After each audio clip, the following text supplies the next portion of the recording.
वज्रायाणं नमो वज्रायाणं नमो लोये सव्वसाहुडम्। बोलिए अनंतानंद सिद्ध परमेष्ठी भगवान की, आदि ब्रह्मा आदि विष्णु भूतनाथ भगवान की, वर्तमान शासनक महावीर भगवान की, परम पूज्य आचार्य गुण 108 अमृतचंद स्वामी महाराज की, परम पूज्य आचार्य गुण 108 विशुद्ध सागर जी महामुनि राज की, 3 कम 9 कोटि भावलिंगी मुराजों की, जैन धर्म की।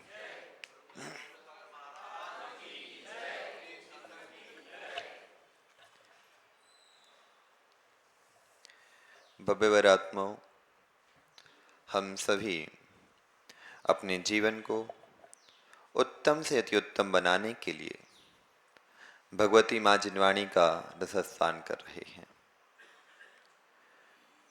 भव्यवर आत्माओं, जीवन यदि सुखद बनाना है, यदि हमें जीवन सुखद बनाना है तो विरोध को छोड़ना पड़ेगा। यदि जीवन को विशाल बनाना है विक्रांत भाई, तो हमें विरोध को छोड़ना पड़ेगा। और यदि विरोध करना नहीं छोड़ा तो कभी आप विशाल नहीं हो पाओगे। मनीष भैया, आप यदि शक्कर भी खानी और शक्कर का स्वाद लेना है तो नमक का विरोध करना छोड़ना पड़ेगा। यदि शक्कर का स्वाद लेना है तो नमक का विरोध करना छोड़ना पड़ेगा। और नमक और शक्कर का दोनों का साथ में साथ लेना है, साथ में स्वाद लेना है, तो आपको दोनों को एक साथ रखना पड़ेगा। और यदि बीपी की बीमारी हो जाए, लो बीपी होने लगे माताओं, तो फिर क्या करोगे? अवक्ष ओआरएस पियोगे क्या? यदि बीपी की बीमारी हो जाए ना, तो व्यक्ति को नमक शक्कर दोनों एक साथ लेनी पड़ेगी। है विरोध दोनों का? विरोध है कि नहीं आपस में? रविकरण जी, आपस में विरोध है कि नहीं? विरोध होने पर भी लेकिन दोनों को साथ में मिलाओगे तभी आपकी बीपी की दवाई हो पाएगी, ब्लड प्रेशर रक्तचाप की दवाई हो पाएगी। हो के नहीं? दोनों में विरोध है। विरोध होने पर एक मीठा एक नमकीन, दोनों के कोई गुण नहीं मिल रहे, लेकिन दोनों की दोनों आपके स्वास्थ्य को स्वस्थ करने के लिए उपयोगी हैं।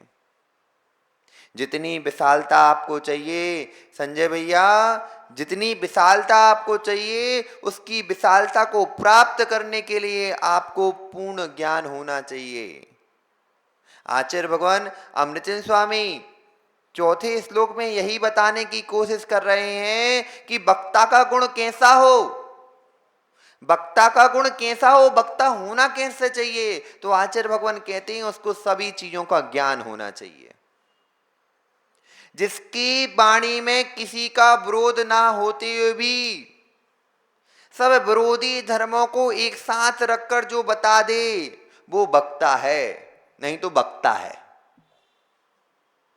यदि वह सभी विरोधों को मिटाकर एक वस्तु स्वरूप का स्वरूप बता दे, वस्तु तत्व का स्वरूप बता दे, वो वक्ता है, नहीं तो वो हमेशा बकता है। वक्ता और वक्ता में समझे क्या होता है? एक पागल पुरुष को देखा कभी आपने? पागल पुरुष को देखा कि नहीं देखा? वो क्या करता है? बकता रहता है, बकता रहता है, बकता रहता है, अनाप शनाप बकता रहता है। कभी वह सही भी बकता है तो भी उसको क्या कहते हैं? पागल है। और एक विद्वान व्यक्ति को देखा, वो भी बोलता है, वो भी वक्ता है, लेकिन उसे क्या कहते हैं? श्रावक श्रेष्ठी वक्ता है, श्रेष्ठ वक्ता है। दोनों बोल रहे कि नहीं बोल रहे? हो के नहीं? दोनों बोल रहे हैं, दोनों सब बातें कर रहे हैं, लेकिन एक को नीची दृष्टि से देखा जा रहा है, एक का कोई महत्व नहीं है, और एक का इतना महत्व है कि कोई एक शब्द कह दे तो उसको सिर पर रखकर घूमते हैं। वक्ता, वक्ता, वक्ता और वक्ता की यही पहचान, वक्ता और वक्ता की यही पहचान, जो वक्ता सर्व द्रव्यों को, सर्व पर्यायों को सर्व रूप से जानता है, निश्चय और व्यवहार को जानते हुए अपनी भाषा में उसका प्रयोग करता है, वह वक्ता है। घर में बच्चे कहते हैं मेरी पापा से नहीं बनती। क्यों आदित्य? मेरी पापा से नहीं बनती। क्यों नहीं बनती? पापा मेरी बात नहीं मानते। पापा कहते मेरे बेटे से नहीं बनती। क्यों नहीं बनती? वो अपनी अपनी चलाता है। क्यों प्रदीप भाई, हो के नहीं? एज डिफरेंस चल रहा है, यहां पे कम्युनिकेशन गैप हो रहा है, एज गैप बन रहा है। लेकिन यदि सच्चा पिता होगा ना, सच्चा पिता होगा, वह अपने बेटे की पूरी बात को सुनेगा। और सच्चा पुत्र होगा तो अपने पिता की पूरी बात को सुनेगा। क्यों? क्योंकि पिता के पास अनुभव है और बच्चे के पास जोश है, उत्साह है। विक्रांत भाई, यदि कोई व्यापार करना है, यदि आपने किसी से अनुभव या किसी से बात नहीं की तो आप सफल नहीं हो पाओगे। नीतिकारों ने लिखा है, नीतिकार कहते हैं कि यदि आपको कोई कार्य करना है और कार्य करने के पहले उसको सोच लो, विचार लो, उसके बारे में पूरी जानकारी इकट्ठी कर लो।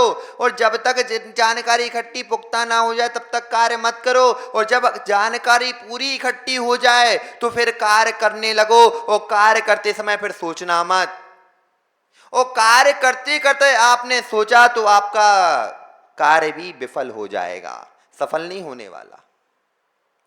विचारो, सब चीजें करो, देखो, जानो, उसके बारे में सब चीज मानो, उसकी पूरी जानकारी डेटा एनालिसिस कर लो। और जब डेटा एनालिसिस हो जाए और कार्य कर लिया, उसके बाद सोचोगे तो कुछ हाथ में आएगा क्या परिमल जी? आएगा? नहीं आने वाला, क्योंकि कार्य तो हो ही चुका है। आप सिर्फ उसकी चिंता कर सकते हो। और चिंता में यदि जो कार्य 100% आपको सफलता देने वाला था, वो 50% भी सफलता नहीं दे पाएगा। यदि कार्य करने के बाद आपने सोचा, किसके बाद सोचा? कार्य करने के बाद आपने सोचा तो आपको कभी सफलता नहीं मिलने वाली। और कार्य करने के पहले आपने सोच लिया तो आपको सफलता ही सफलता मिलेगी।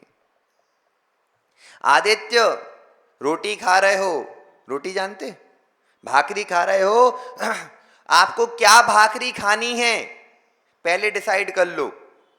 और जब मुंह में चली गई, मुंह में है, कंठ के नीचे नहीं उतरी, और आप सोचे यार भाकरी नहीं, हमें पराठा खाना था, अब क्या होगा? जो आपने सामग्री बनाई थी वो खराब हो गई, और जो मिलने वाली नहीं, अब तो वो और नहीं मिलेगी। इसीलिए सोचकर समझकर अपने कार्य को निष्पादित करो, नहीं तो आपका कार्य कभी सफल होने वाला। बच्चे कहते महाराज जी, मैंने इतना सोचा, इतना किया, सब किया, लेकिन सफल क्यों नहीं हुआ? मैंने अपनी द्वारा पूरा काम किया, मैंने सब कुछ किया, लेकिन काम पूरा नहीं हो पाया। क्यों नहीं हो पाया मनीष भाई? क्योंकि अनुभव नहीं था। क्या नहीं था? अनुभव नहीं था। और अनुभव कहां मिलेगा? अनुभव वहां मिलेगा जो ठोकर खा के ठाकुर बना होगा। जो ठोकर खा के ठाकुर बना होगा वही आपको अनुभव दे पाएगा। आचार्य भगवान विशुद्ध सागर जी महाराज कहते हैं कि उन्होंने जब उन्हें घर में थे तो उन्होंने एक व्यक्ति को देखा, उसकी पत्नी लड़ रही थी उससे। 10 महीने भर हुए होंगे, और महीने भर के बाद उन आपस में दोनों की लड़ाई होना चालू हो गई, एक दूसरे को पीटना चालू कर दिया। आचार्य भगवान दूर से देखते हैं और वहीं कायोत्सर कर लेते, आज से शादी का त्याग।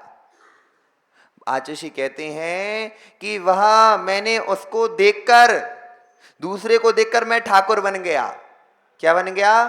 ठाकुर बन गया गांधी जी। लेकिन आपको तो हर दिन पिटाई पड़ती है तो भी ठाकुर नहीं बन पा रहे।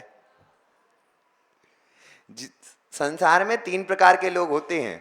एक वो होते हैं जो देखकर ठाकुर बन जाते हैं, देखकर समझ जाते हैं। दूसरे वो होते हैं जो ठोकर करके समझ जाते हैं। और तीसरे वो हैं जो ठोकर खाते खाते कभी संभलते नहीं है। अब बताओ गांधी जी कौन से वाले हो? कौन से वाले हो? पुष्कर की मां जब ठोकती है तब ठाकुर बनोगे कि उसके पहले ही बन जाओगे? कहना महाराज जी ठाकुर बन ही नहीं पा रहे, क्योंकि पुष्कर की मां ठोकती रहती, हम वहीं वापस पहुंच जाते हैं। सबसे बेकार चीज है हमारी लत। क्या है? लत। जो लत होती है ईशान भाई, वह लत आपको नीचे गिराने में सबसे अग्रसर होती है। व्यसन कह ले, लत को कहते हैं व्यसन। नीति वाक्यामृत में 27 प्रकार के व्यसन की चर्चा आई है। कितने? 27 प्रकार की व्यसनों की चर्चा आई है। उन व्यसनों में एक नेत्र नाम का व्यसन होता है। किसके नाम का व्यसन? नेत्र नाम का व्यसन होता है। उस नेत्र नाम के व्यसन में यदि कोई पड़ जाए तो किसी को देखे बिना वह रह नहीं सकता, चैन नहीं आ सकता।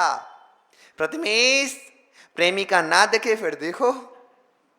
प्रेमिका को फोन लगाया, हेलो बात कर लो। आदित्य, हेलो बात कर लो, अभी टाइम नहीं है, मुझे बात नहीं करनी तुमसे। अब उस समय देखना उस युवक की हालत क्या होगी। वह युवक ऐसा सोचेगा कि आज तो पूरा दिन ही खराब हो गया, जिंदगी में कुछ बचा ही नहीं। मनीष भाई, है कि नहीं? हो कि नहीं? हो। व्यसन है, व्यसन है। इस व्यसन के चक्कर में हिरण अपनी जान गंवा देता है। इस स्पर्शन इंद्री के व्यसन के चक्कर में हाथी बंधन में पड़ जाता है। और इस स्पर्शन, रसना, घ्राण, चक्षु, कर्ण, इन पांचों के चक्कर में, कितने के चक्कर में? पांचों के चक्कर में एक युवक जो बड़ा से बड़ा व्यापारी बन सकता था, सिर्फ और सिर्फ अपनी पढ़ाई कर कर पूरा व्यापारी बन सकता था, वह एक युवती के चक्कर में अपने जीवन को बर्बाद कर लेता है। प्रथमेश, यदि तुम्हें अपने साथ किसी को चाहिए है तो बड़े आदमी बन जाओ। स्त्रियां किसके पीछे भागती हैं? किसके पीछे भागती हैं? जो सफल होगा उसी के पीछे भागेंगी। दुनिया किसके पीछे भागती है रवि किरण जी? जो सफल होगा उसी के पीछे भागेंगी। सुंदर होना कोई जरूरी बात नहीं है। सुंदर होना कोई जरूरी बात नहीं है। ये बताओ, कोई ने अमेरिका के प्रेसिडेंट ओबामा को देखा? एक्स प्रेसिडेंट ओबामा को देखा? ओबामा की शक्ल कैसी थी? देखी कि नहीं देखी सबने? अपने यहां पर किसी को काम में ना रखे, वैसी शक्ल थी। लेकिन उसके पीछे कौन भाग रहा था? पूरे के पूरे राष्ट्र के अध्यक्ष भाग रहे थे, ओबामा आया है, ओबामा आया है, ओबामा आया है कि नहीं? क्यों? क्योंकि वह सफल था। क्या था? सफल था। और सफल होने की चाबी आपके हाथ में स्वयं है। जो काम करने जा रहे हो उसको अपना 100% दे दो। क्या दे दो? 100% दे दो परिमल भाई, तो आप अपने आप सफल हो जाओगे। क्या हो जाओगे? सफल हो जाओगे। और सफल होने का अर्थ ये नहीं कि आपके पास पैसा होना। सफल होने का ये अर्थ नहीं है कि आपके पास पैसा हो, सब कुछ हो। एक बार की बात है, एक बार एक आचार्य के पास एक व्यक्ति आया और आचार्य से बोला, गुरुवर नमोस्तु, मैं एक कंपनी का मालिक हूं। मैं हर साल लगभग 2600 करोड़ का व्यापार करता हूं। कितने का? 2600 करोड़ का व्यापार करता हूं। हम 4 पार्टनर हैं। कितने पार्टनर? ये मत समझना कि आचार्य विश्वनाथ सागर जी पूरे भोंदू हैं, कि उनके पास कोई नहीं आता। उनके पास ऐसे ऐसे लोग आते हैं, ऐसे ऐसे लोग आके बात करते हैं कि कुछ मत कहो। एक टीचर था, डीन था, डीन केमिस्ट्री का टीचर था और फिजिक्स का टीचर था वो। उसने आकर आचार्य के प्रवचन सुने और भोपाल विश्वविद्यालय में आचार्य की वीडियो बनाकर ले गया और एक विषय पर चर्चा चल रही थी। वो विषय का सॉल्यूशन नहीं मिल रहा था। उस विषय का सॉल्यूशन नहीं मिल रहा था तो आचार्य की पूरी वीडियो दिखा दी। बोले आचार्य दूसरे तीसरे दिन आया, आचार्य महाराज आपके कारण आज हमारा एक विषय सुलझ गया। बोले कौन सा? बोले आपने पंचाशिकाय में द्रव्य की चर्चा कर रहे थे, हम लोग केमिस्ट्री के विषय में उलझ गए थे, वो आपके प्रवचन से पूरा सुलझ गया। इतने ज्ञानी है वो। उनके पास लोग अपनी समस्या लेकर आते हैं। क्या लेकर आते हैं? समस्या लेकर आते हैं। और समस्या ले आने के बाद वह आचार्य ऐसा सटीक उत्तर देते हैं कि व्यक्ति अपने आप मुस्कुरा जाता है। मनीष भाई 2600 करोड़ का मालिक, जिसका कंपनी का टर्नओवर 2600 करोड़ है साल का, वो भाई कहता है कि भाई मेरी टर्नओवर 2600 करोड़ है, यदि यही सरकार रही तो अगले साल मैं 5000 करोड़ का टर्नओवर करूंगा। कितनी सरकार, कितने का? 5000 करोड़ का टर्नओवर करूंगा। और मेरी बेटी दिल्ली के कनॉट प्लेस में, कौन सा प्लेस? कनॉट प्लेस, यानी सबसे रहवासी, यानी इतना महंगा क्षेत्र कहलाता है कि कहा नहीं जा सकता। वहां की एक स्क्वायर फीट की कीमत 1-1 लाख तक जाती है। कितनी? 1-1 लाख तक जाती है। वह कनॉट प्लेस में मेरा घर है और मेरी संपत्ति का कोई हमें खुद ठिकाना नहीं है कितना है, लेकिन टर्नओवर 2600 करोड़ का है।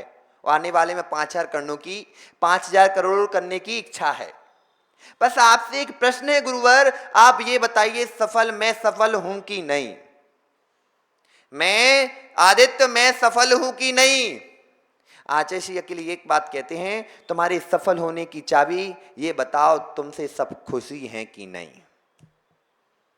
जिनको तुम अपना सगा संबंधी मानते हो वो आपसे खुश हैं, वो आपसे खुश हैं, तो आपका वो 2600 करोड़ कमाना सफल है। और नहीं तो यदि घर में ही दुख पना है, दुखी हो, तो आप कोई सफल व्यक्ति हो क्या?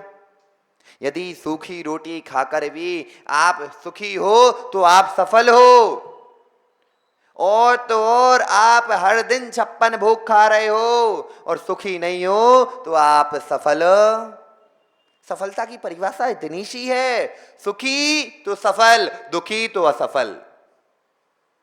आदित्य, यदि पिता तुम्हारे काम से सफल हैं, यदि मम्मी तुम्हारे काम से सफल हैं, तो समझ जाना, यदि तुम्हारे काम से सब सुखी हैं तो समझ जाना तुम सफल हो गए। और प्रथमेश, यदि माता पिता ही, सबसे निकट कौन होते हैं? माता पिता ही तुम्हारे काम से सुखी नहीं है, तो समझ जाना तुम कितना भी कमा कर रख लो, तुम सुखी नहीं हो सकते। हो सकते क्या परिमल भाई? एक माता का बेटा 12th क्लास में,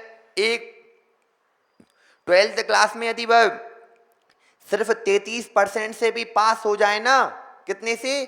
33% से ग्रेस मार्क्स से पास हो जाए, तो माँ बहुत खुश होती है, होती कि नहीं? और एक बच्चा 99% से मार्क्स से पास हो जाए तो भी दुखी होती है, क्योंकि जो 99 से पास हुआ वो नकल से पास हुआ था, जो 33 से पास हुआ वो अकल से पास हुआ था। खुश कौन होगा? कौन होगा खुश? ज्ञानी अम्मा, वो 33 वाले की मां खुश होगी, 33 वाले की मां खुश होगी। इसलिए समझ जाना, जिससे हम दूसरों को खुश कर सकें, जिससे हम दूसरों को खुश कर सके, वो काम कर दो, उसी में सफलता है। नहीं तो कई करोड़ों के पड़े हैं लोग, कई करोड़ों कमा चुके हैं। पैसा कोई बड़ी बात नहीं है और पढ़ाई भी कोई बड़ी बात नहीं है। मनीष भाई, अपने बच्चों को समझा देना, जो तुम पढ़ रहे हो वो सिर्फ आजीविका के लिए पढ़ रहे हो। किसके लिए पढ़ रहे हो? आजीविका के लिए, जीवन के लिए नहीं। यदि जीवन के लिए पढ़ना है, यदि जीवन के लिए पढ़ना है तो स्वयं को पढ़ना चालू कर दो। किसको पढ़ना चालू कर दो? स्वयं को पढ़ना चालू कर दो। यदि आपने स्वयं को पढ़ना चालू कर दिया तो आपको समझ में आ जाएगा कि आप कहां कहां गलती कर रहे हो। मनीष भाई, अपने आप को कभी पढ़ा? सही बताना। यहां पर जितने भी लोग बैठे हैं, यहां जितने भी ज्ञानी बैठे हैं, ये बताओ ज्ञानियों कि आपने स्वयं को कभी पढ़ा? आदित्य, तुमने स्वयं को कभी पढ़ा? पढ़ा? नहीं पढ़ा। यदि पढ़ लिया होता तो आपके स्वयं आप सफल हो जाते। एक बार की बात है, एक बच्चा था, उसके गुरु ने एक दर्पण दिया। क्या दिया? एक दर्पण दिया। और उस दर्पण की खासियत ये थी, यदि कोई व्यक्ति ज्यादा क्रोधी, मानी, लोभी होगा तो उस दर्पण में उस व्यक्ति का चेहरा काला दिखता था। और डॉट स्पॉट, जैसे अभी ऑरा चलता ना, ऑरा दिखते हैं, उस दर्पण की ये खासियत थी कि उसके अंदर वो एक्स-रे टाइप का दर्पण था। उस व्यक्ति के अंदर के भावों की बात समझ में आती थी। वह गुरु का बहुत प्रिय शिष्य था, बहुत प्रिय शिष्य था। तो गुरु ने अपना वो दर्पण उसको दे दिया। दर्पण दिया और दर्पण देकर वह कहते कि यदि तुम किसी का चेहरा देखोगे तो उसकी तुम्हें गलतियां, सब अवगुण समझ में आ जाएं कि उसके अंदर क्या क्या गुण हैं, क्या क्या अवगुण हैं। वह देखता है, वह हाथ में लेता है और वह सोचता है कि इसका उपयोग किस पर करूं। एक काम करता हूं, पहले गुरु जी का ही चेहरा देखता हूं। किसका चेहरा देखता हूं?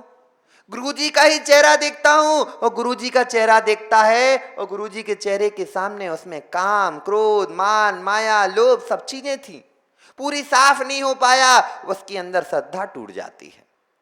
जिनको मैं इतना सच्चा मानता था, जिनको मैं इतना सच्चा मानता था, जिनके अंदर सब चीजों के गुणों के बारे में मैं सोचता था, वह गुरु भी इतने कामी हैं, क्रोधी हैं, लोभी हैं, मायावी हैं। अब तो इनको नमस्कार करना संभव नहीं है। वह उठता है, वहां से जाता है। जाते जाते उसका एक मित्र मिलता है, क्योंकि मित्र तो सगा था। वह सोचता था मित्र जैसा कौन है, मित्र तो सोने से सुंदर होगा। उसने अपने मित्र को चेहरा दिखाया। मैं जैसे मित्र ने देखा, वह भी देख रहा था। उसके अंदर क्रोध, वासनाएं, सब चीजें भर भर के भरी हुई थी। वह झूठ भी बोलता था, हर चीज करता था। वह कहता यार, ये भी जिसको मैं तो सबसे सच्चा मानता था, ये भी तो झूठा है, ये भी तो झूठा है। अब वह देखता है संसार में कोई अच्छा नहीं लग रहा, संसार में कोई अच्छा नहीं है जो सच्चा हो। वह देखता है, वह जाता है, घूमते घूमते घूमते वह देखता है वहां उसके घर के पास उसकी दादी माँ आ रही थी। कौन आ रही थी? दादी माँ आ रही थी। और दादी माँ को देखकर कहते ये तो हर दिन मुझे अच्छी अच्छी कहानी सुनाती हैं, अच्छे अच्छे ग्रंथों का स्वाध्याय कराती हैं, भगवान की पूजन करती हैं, भक्ति करती हैं, सब कुछ करती हैं। अब देखते हैं इनके पास तो कुछ भी नहीं होगा। वह जैसे ही देखता है, दादी, ये तो भगवान की पूजन करने वाली दादी इतनी मायाचारी करती है, इतना क्रोध करती है, इसके पूरा का पूरा ब्लैकिश हो गया है, पूरा काला पड़ गया है। अब उसका दिमाग ठनका, इस संसार में कोई है ही नहीं, इस संसार में कोई है ही नहीं जो स्वच्छ हो, जो सच्चा हो, जो ईमानदार हो। वह बैठा बैठा सोचता है कि ये क्या है यार, ये संसार है, ये संसार ही नहीं है, कोई इसमें शुद्ध है ही नहीं, सब अशुद्धि अशुद्ध है। परिमल भाई बस सोचता है कि क्या हो रहा है ये मेरे साथ, क्या हो रहा है। और फिर वह जाता है और अपनी माता के सामने जैसे रखता है, और माता का भी चेहरा वैसा ही दिखता है। अब तो उसको संसार से विरक्ति हो गई। क्या हो गई? विरक्ति हो गई। और वह सोचता है ये कौन सी आफत में लेके आया, जिनसे मैं प्रेम करता था मुझे उनसे घृणा होना प्रारंभ हो गई, मुझे उनसे घृणा प्रारंभ हो गई। क्या करूं? वह सोचता है कि जाकर मैं ये आफत को गुरुजी को पकड़ा दूं। गुरुजी आप ये पकड़ो। क्या पकड़ो? ये आप पकड़ो, मुझे ये चीज नहीं चाहिए। वह जाता है, शाम जैसे ही शाम होने वाली थी, रात्रि हो चुकी थी, रात्रि में जाना निषेध था, लेकिन उसके मन में नहीं हुई। वो दौड़ता भागता गुरुजी के पास गया और गुरुजी के पास पकड़, ये गुरुजी आपका ये दर्पण पकड़ो, मुझे नहीं चाहिए। बोले क्या हुआ, क्यों हाँप रहा है, क्यों रो रहा है? बोले मुझे नहीं चाहिए ये दर्पण, इस संसार में कोई है ही नहीं जो शुद्ध होगा, जिसको मैं अपना सिर झुका सकूं। यहां तक कि गुरुजी आप में भी नहीं है कोई गुण, आप में तो अवगुण भरे हुए हैं। गुरुजी कहते ये बता। गुरुजी बहुत ठाके से हंसे, पागल, ओ पागल। मनीष भैया कहा ओ पागल, ओ मूर्ख, ओ बैल बुद्धि। कौन सी बुद्धि? बैल बुद्धि। बैल बुद्धि क्यों कहा? बैल को जिस ओर उसको लग जाए ना सींग, कहां घुसाना वहीं जाता है। उसको ये नहीं पता कहां पे करना काम, उसको जहां चला दो वहीं चलने लगता है। उसका ये बैल बुद्धि। ओ बैल बुद्धि, समझ किस लिए दिया था मैंने? दूसरों को देखने के लिए। क्यों आदित्य? दूसरों को देखने के लिए मैंने दिया था। तू अपने अवगुणों को देख और उसको मिटा। तू अपने आप को देख, दूसरों अपना मिटा। तूने मुझे देखा भाई, मैं जानता हूं कि मेरे में अभी अवगुण हैं। यदि ये अवगुण चले होते तो मैं तेरा गुरु नहीं होता, मैं संसार का गुरु नहीं बन गया होता। जब हम देखते हैं कि हम दूसरों की दृष्टि देखते हैं कि दूसरों में क्या गुण है, जब गुण देखना प्रारंभ करते हैं तो हमें विशालता दिखनी प्रारंभ हो जाती है। शक्कर कैसी है? शक्कर कैसी है? मीठी नहीं, कड़क है। यदि दांतों में फंस जाए तो खून निकाल देती है। अवगुण है कि नहीं? हो के नहीं? गन्ना देखा? गन्ना, गन्ना कैसा होता है? गन्ना कैसा होता है प्रथमेश? डंडा होता है, डंडा। यदि किसी के सिर पर मार दो तो सर फूट जाए। ये किसकी दृष्टि हुई? अवगुण वाले की दृष्टि हुई। जो होशियार की दृष्टि है वो क्या देखता है? हड्डी में भी रस ढूंढता है। ये कुत्ते की दृष्टि है, श्वान की दृष्टि है, जो सड़े गले को नोचेगा। और जिसकी अच्छी होगी, सारस वाली जिसकी होगी, चकवे वाली जिसकी दृष्टि होगी, वह स्वाति की बूंद देखेगा। जिसने देखा कि गन्ना डंडा है, किसी का सर फूट जाता है, और जिसने देखा कि उसके अंदर मधुर रस निकलता है। कौन सा रस निकलता है? मधुर रस निकलता है, जो पेट की तृप्ति करता है। काला रस भी काला होने के बाद भी आपको एनर्जी दे रहा है। इसी बात को आचार्य भगवान किस्मर कह रहे हैं, पुरुषार्थ सिद्धि उपाय की तीसरे नंबर की कारिका में कहते हैं कि जो व्यक्ति गुणों में भी अवगुणों में गुणों को ढूंढ ले, गुणों में भी अवगुणों को ढूंढ ले, जो व्यक्ति विरोध में भी अवरोध को ढूंढ ले, वही सच्चा वक्ता है और वही सच्चा राजा है।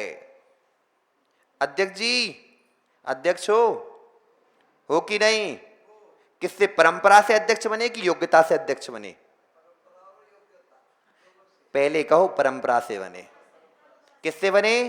परंपरा से बने। योग्यता बाद में आई, योग्यता बाद में आई। योग्यता उसकी कहलाती है जो प्रजातंत्र से चुना जाता है। जो प्रजातांत्रिक तरीके से चुना जाता है वो योग्यता के बल पर चुना जाता है, और जो राजतंत्र की अपेक्षा आता है वह परंपरा से आता है। परंपरा वाला भी कई बार ऐसा होता है, जो परंपरा से चुना जाता है वह बहुत अच्छा कार्य कर जाता है, और जो प्रजातंत्र के द्वारा चुना जाता है कई बार वो बेकार कार्य कर जाता है। इमरजेंसी की याद है? हम लोग तो नहीं थे, लेकिन आप लोग तो थे। क्यों प्रदीप जी, इमरजेंसी याद है? हिटलर आए थे कि नहीं आए थे अपने देश में? प्रजातंत्र से आपने ही चुना था ना? चुना था कि नहीं चुना था? पद्म कुमार जी, किसने चुना था? अपने ही चुना था ना? फिर और अभी की याद है? अभी किसने चुना है? किसने चुना है? एक समय वो था कि जब भारत को कहा जा रहा था कि यह गरीबों का देश है। किसका देश है? गरीबों का देश है। और आज का वो समय है, इसको कहा जाता है ये विश्व का गुरु बनने वाला है। किसने चुना? किसने? हमने चुना। और जिसने चुना अच्छा चुना, क्योंकि चुनाव एक बार होता, बार बार। अपने यहाँ तो अच्छी प्रजातांत्रिक व्यवस्था की 5 साल में चुन लेते हो। यदि ऐसा हो कि एक बार ही बिटाना हो, फिर देखते अपनी क्या हालत होती। इसलिए कहा कि सोच समझकर कार्य को, सोच समझकर कार्य को करो, और सोच समझकर कार्य करोगे तो आने वाली सफलता आपके हाथों में होगी। होगी कि नहीं? हो के नहीं? इसलिए आचार्य भगवान कहते हैं, वक्ता वो है जो अनुभव करा दे। वक्ता वो है जो अनुभव करा दे, और वक्ता वो नहीं जो द्वंद्व करा दे। वक्ता वो नहीं जो द्वंद्व करा दे, वक्ता वो है जो अनुभव कराकर संयोग करा दे। किसके संयोग करा दे? आपस में सहयोग नहीं, आत्मा को परमात्मा बना दे। आत्मा को जो परमात्मा बनाता है वो वक्ता है। कौन? तीर्थंकर प्रभु देखो, उन्होंने मोक्ष मार्ग का उपदेश दिया तो उनके मोक्ष मार्ग से कई अनंत जीव मोक्ष चले गए। आदिनाथ ने मोक्ष मार्ग का द्वार खोला कि नहीं खोला इस अवसरणी काल का? उनने एक मोक्ष मार्ग का उपदेश दिया। अब कितने 24 तीर्थंकर के साथ कितने चले गए? अनंत जीव कहां चले गए? मोक्ष को सुधार गए। वक्ता तो थे कि नहीं? हो के नहीं? वक्ता थे। उनकी वक्तत्व कला ऐसी थी कि लोगों के मन का संताप हर दिया, यहां तक कि ऐसे रोग हर दिए जिनके द्वारा उनका क्लेश मिट गया। जो क्लेश मिटा दे, जो मन को शांति प्रदान कर दे, जो आपस का बैर छुड़ा दे, उसका नाम वक्ता है। क्या है? वही श्रेष्ठ वक्ता है। महावीर के समूसरण में, महावीर के समूसरण में जहां गाय और बैल, गाय, गैया, सिंह, सियार, नाहर सब एक साथ बैठ जाते थे। क्या हो जाते थे? एक साथ बैठ जाते थे। वे ऐसे तीर्थंकर प्रभु पुण्यात्मा जीव होते थे। और ऐसा नहीं कि ऐसा कोई वक्ता आए कि दो भाई बगल में बैठे बैठे एक दूसरे को भोजन कराते हो, अब एक दूसरे की पीठ दिखाने के बैठ गए हो, एक दूसरे का चेहरा ना दिख रहे हो। वो वक्ता नहीं, वो नाग है। क्या है? नाग है, क्योंकि नाग की दाढ़ में विष रहता है। क्या रहता है? विष रहता है। यदि किसी के पास जाएगा तो वो विष ही छोड़ेगा।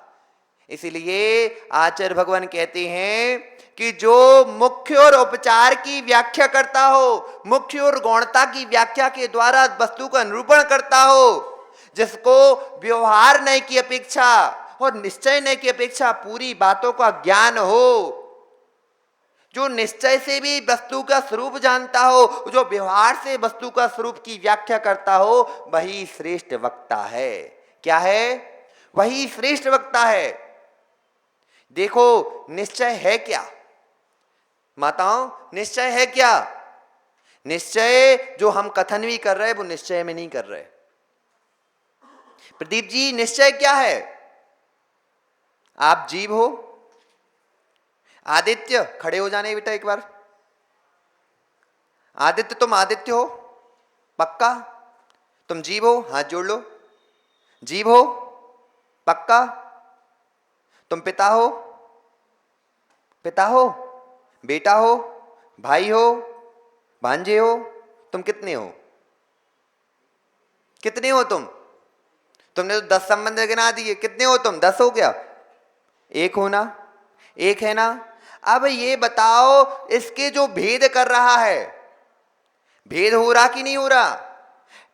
आदित्य कह रहा कि मैं पुत्र भी हूं, भाई भी हूं, बेटा भी हूं, भांजा भी हूं, अब आने वाले समय में पति भी बनूंगा, पिता भी बनूंगा। बनेगा कि नहीं? कि हमारे साथ चलेगा?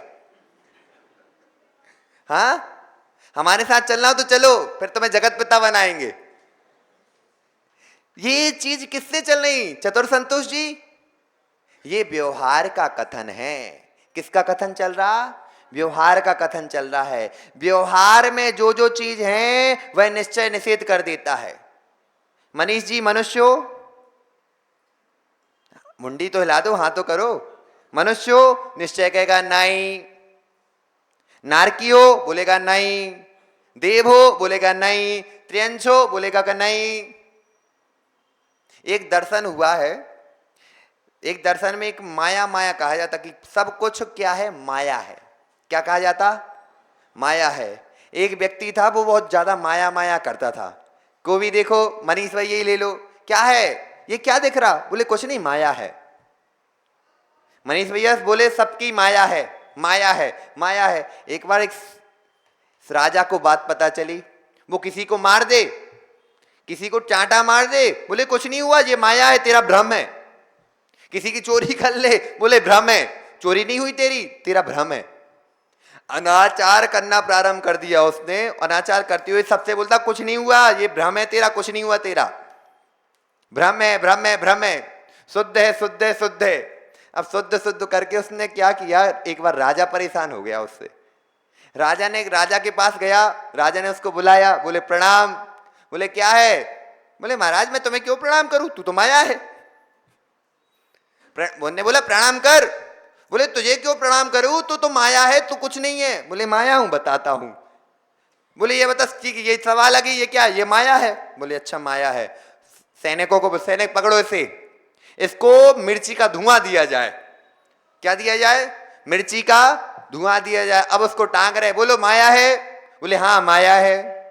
बोलो माया है? बोले माया है। चल चालू करो, मिर्ची डालो। एक बार मिर्ची, एक मिर्ची डाली, बोले माया है? हाँ माया है। अब 10-20 इकट्ठी मिर्ची डाल दी, बोले माया है? हाँ माया है। और थोड़ी देर बाद जब उसको घटन होने लगी, माया नहीं है, माया नहीं है, माया नहीं है।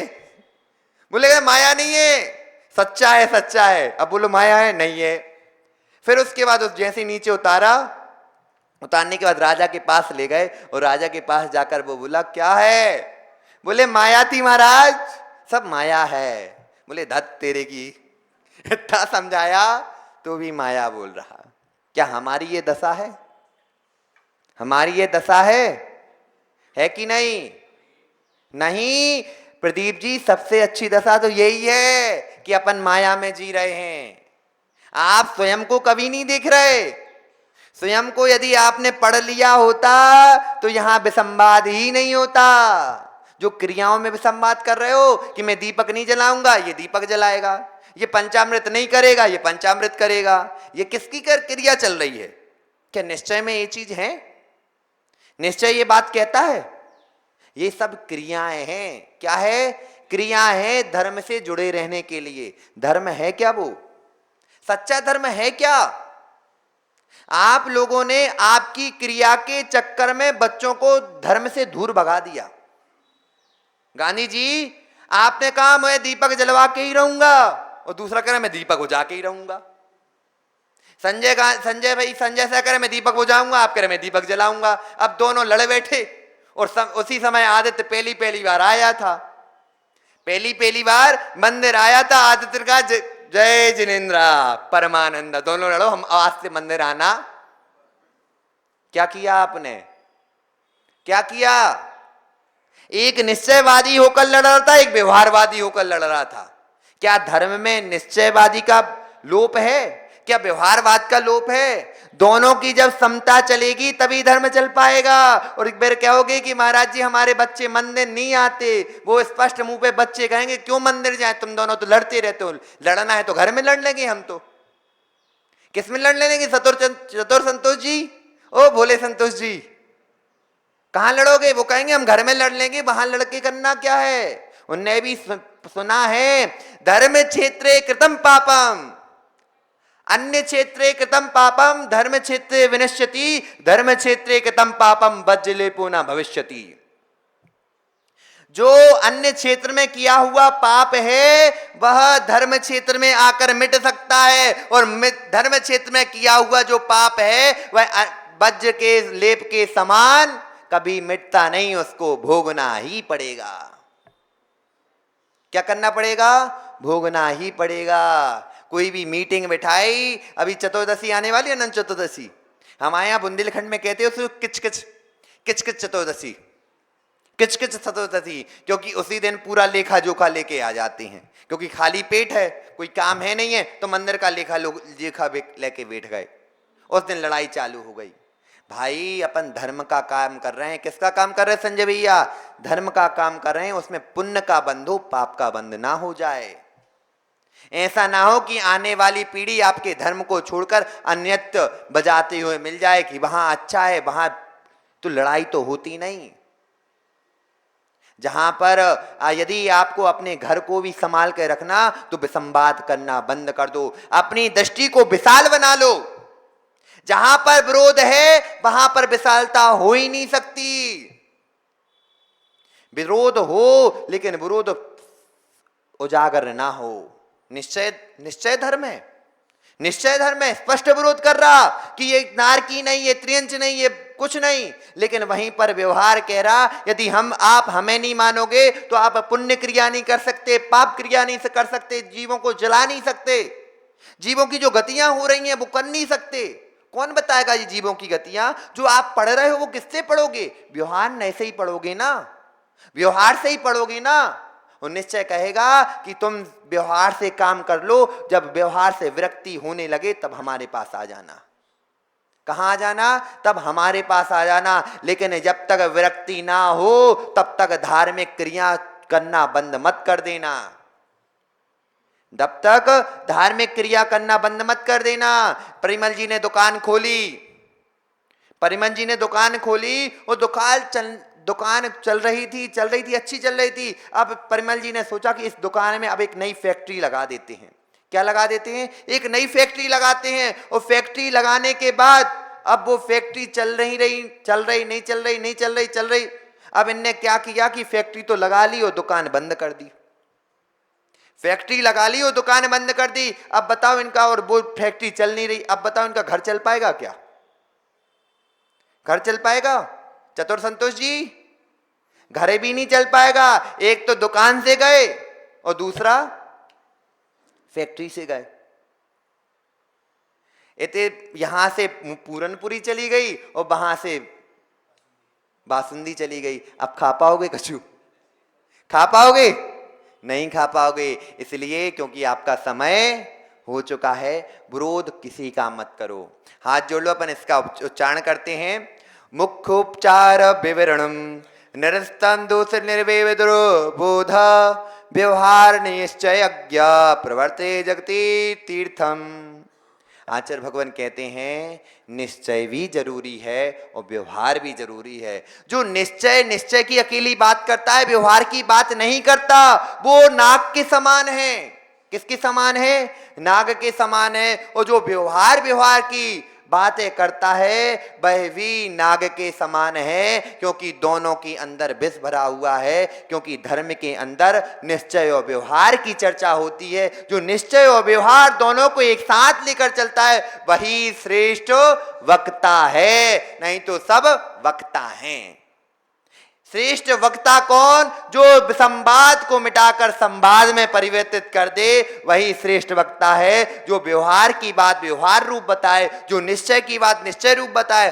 व्यवहार मिथ्या है, व्यवहार मिथ्या है, लेकिन निश्चय की अपेक्षा मिथ्या है। लेकिन व्यवहार की अपेक्षा मिथ्या नहीं है। और निश्चय, यदि व्यवहारवादी से कहोगे कि निश्चय मिथ्या है, निश्चय मिथ्या नहीं है, वह निश्चय की अपेक्षा ही सत्य है। क्योंकि परमार्थ रूप से निश्चय ही सत्य है।